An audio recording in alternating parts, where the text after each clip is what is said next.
19 milyong Pilipino na nagtapos ng senior at junior high school noong 2024 ang functionally illiterate ayon sa Philippine Statistics Authority sa pagdinig ng Senate Committee on Basic Education. At nagbabalik ko kayo sa panibagong katarantaduhan na ayaw niyong makita.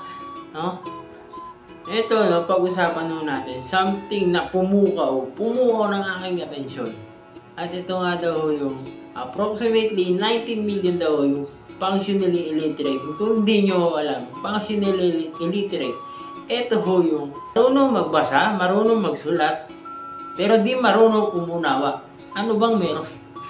Kasi it occurs to me, tsaka itong modern problem na to, kasi sila yung future generation, no?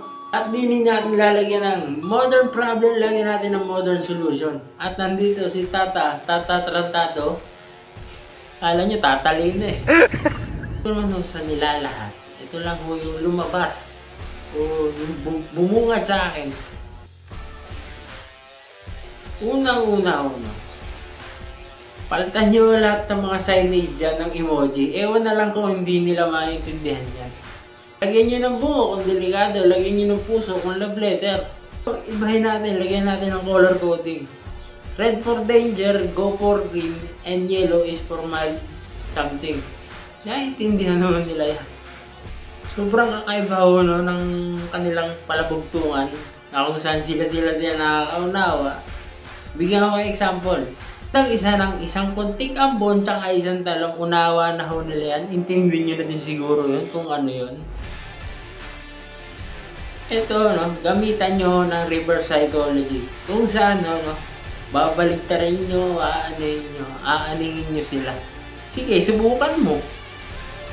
Hindi nila susubukan. Parang life-threatening yung ano mo eh. Mga bawal magtapo ng basura. Sige mo, magtapo ka dito. Basura ka eh. Kung pakiramdaman na lang. Ito ho, no, kung saan, aalisin ho natin yung mga push na nakalagay na signage at pull sa mga supermarket, sa mga convenience store. Kasi pakiramdaman na lang eh. Alam mo nilang push, hihilahin mo nila. Imbis na patulak, ay pasok. Ang kaibat ho na ito yung lagyan na all caps para damahon nila. At hindi na nila binabasa minsan pag ano eh. Hindi nila maintindihan pag small letters. Lagyan nyo all caps para maintindihan na nila.